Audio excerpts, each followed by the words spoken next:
Hello guys, hello everyone. So we're gonna unbox Seasonic M12 version 2 bronze EVO edition na 80 plus bronze na 620 watts. I'm gonna be using this for the Inwin 303 na Spider RGB edition na case. Ito yung gagamitin ko. Bakit siya 620? Kasi for upgrade, possible na pwede daw itong gamitin for dual or SLI na dalawang, most kaya na daw ng dalawang 1060 or 1070, pero pag 10 KDDI na dalawa mag-SLI ka, medyo alanganin lang. So this is the best fit for kung hindi ka naman mag-SLI or gagamit rather ng dalawang video card. So sorry, hindi ko alam kung ano sa radio yun, kung anong term nila doon. Crossfire yung term nila doon. For now, ito, buksan natin siya.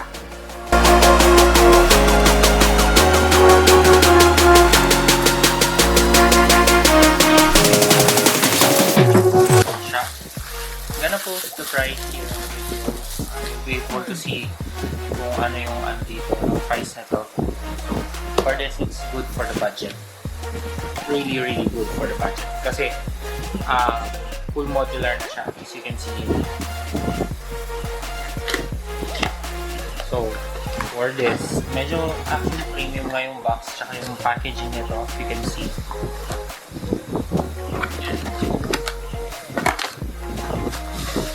Ito siya. So, ito na siya.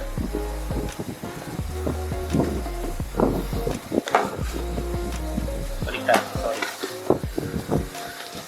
So, ito.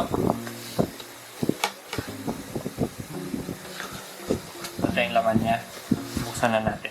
Ano ba buksan?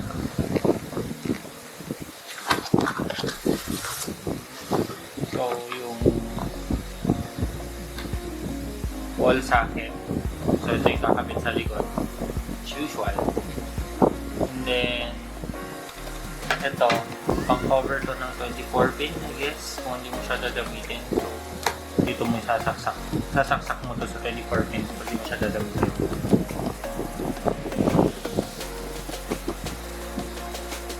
Hindi niya ma-focus pa. Yan. Okay, next. Manual, nandito lahat. So, kagaya ko, hindi ako maalam sa paglalagay ng mga 24 pin na yan, PCI, SATA, peripheral. So, nandito lahat. Specification, tsaka kung ano yung dapat mong gamitin. May instruction din ng power supply installation guide, just in case lang. Sa mga kagaya natin na hindi maalam para mag-build talaga. May mga instructions. Kompleto siya kung paano siya gagamitin, saan nilalagay. Ayan. Recommended and not recommended. Tuturo niya sa iyo yung proper way. Para, syempre, safety purpose also, kailangan mo pa rin basahin yung manual. Remember, it can cause fire.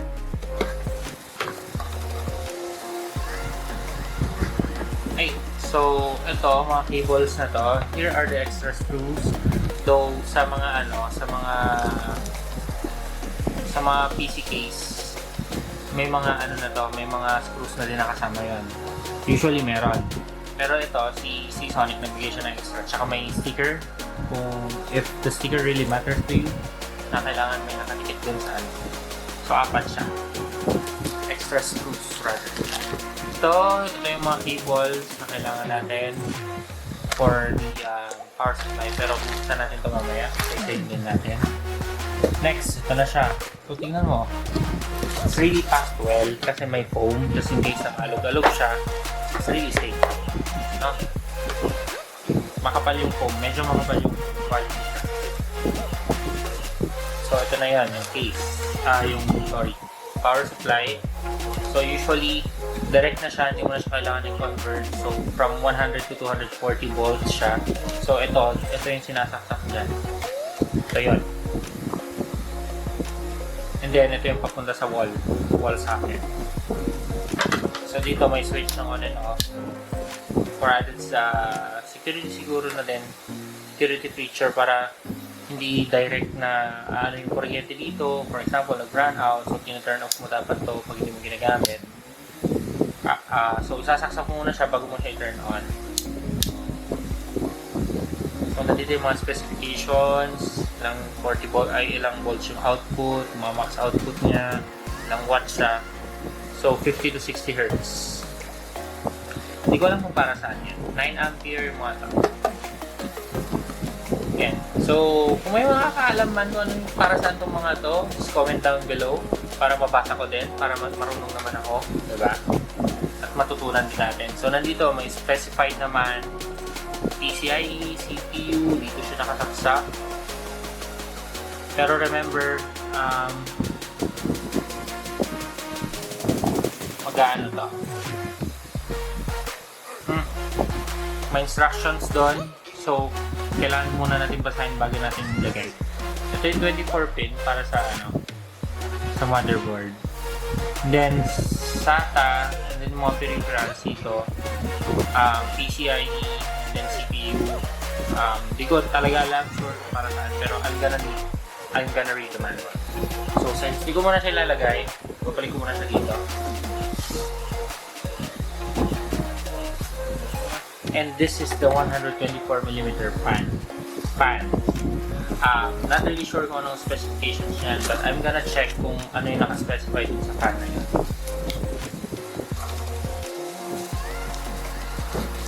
Balik muna natin siya. Ayan. Now, open na natin yung mga wires. It's a good thing na it has a bag para pag hindi mo gagamitin is pwede mo siyang ilagay dyan. So nandito na yung mga wires na yun. Gonna need to put it open. Pero may bag naman, so dito natin siya ilalagay.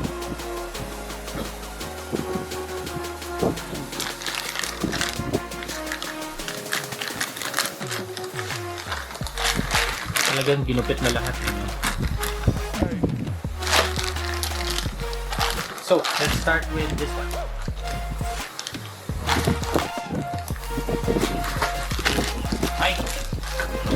First pick. This is for the SATA.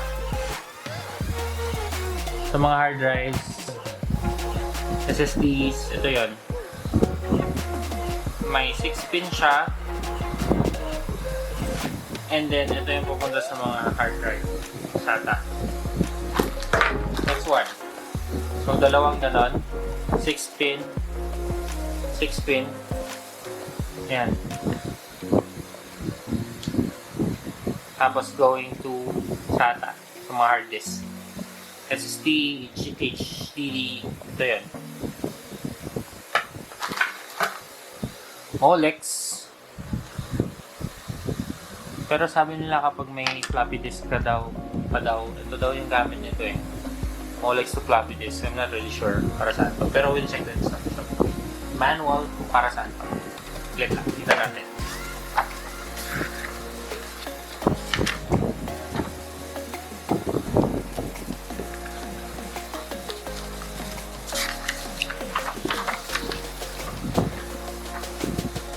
A few moments later. Wala nakalagay, pero kung para saan man to, pakisabi naman. Pa-comment down below para saan ginagamit talaga to. A few moments later. Ito para daw sa peripheral. 4-pin peripheral. Don't really know what's this for. 4-pin peripheral lang. So, SATA cables. Next. Again, another 4-pin for the peripheral. Molex 2 6-pin. So, ito siya. Sama. Dalawa din ng SATA cables. Then Molex. So, I don't know kung saan talaga ito gagamitin.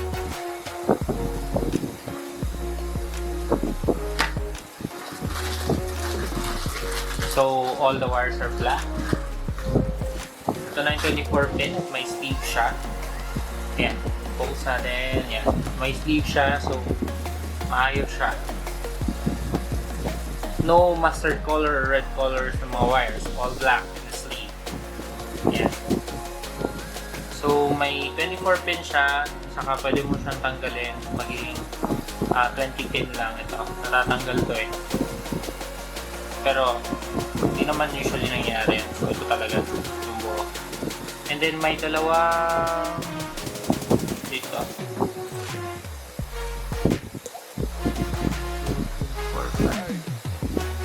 5. I don't really know what's this one for. 10 pin. Ito, this is the 24 pin. Then this is the 20 pin, I guess. So, check natin kung ano. I'll feed you up on the other video paano siya ilagay sa motherboard.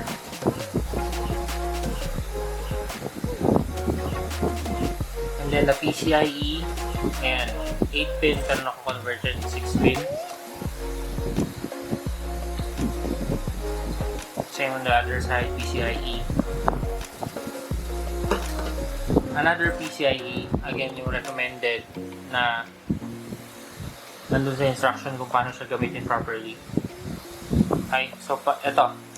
Meron dito, yan, 8 pin, nahihiwalay siya into 4 pin.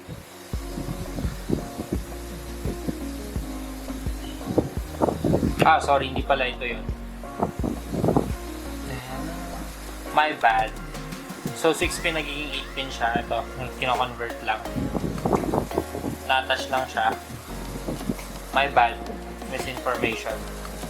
So, ito, itong side na to, hindi pala siya nahihiwalay. So, ito lang yung napag-hiwalay. Okay? So, last one.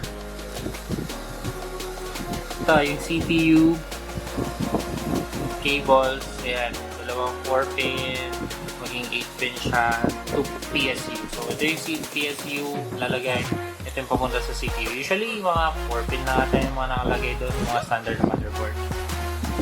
Pero, pag may mga 8 pin, hindi ko alam kung saan yun, pwede mo siya pagdikitin. So, that's it for now. At yan. So, ito na. Thank you for watching guys, and then update ko kayo sa next video for the assembling of this one. I-upgrade ko na yung lumang PC ko. So, ito yung gagamitin natin.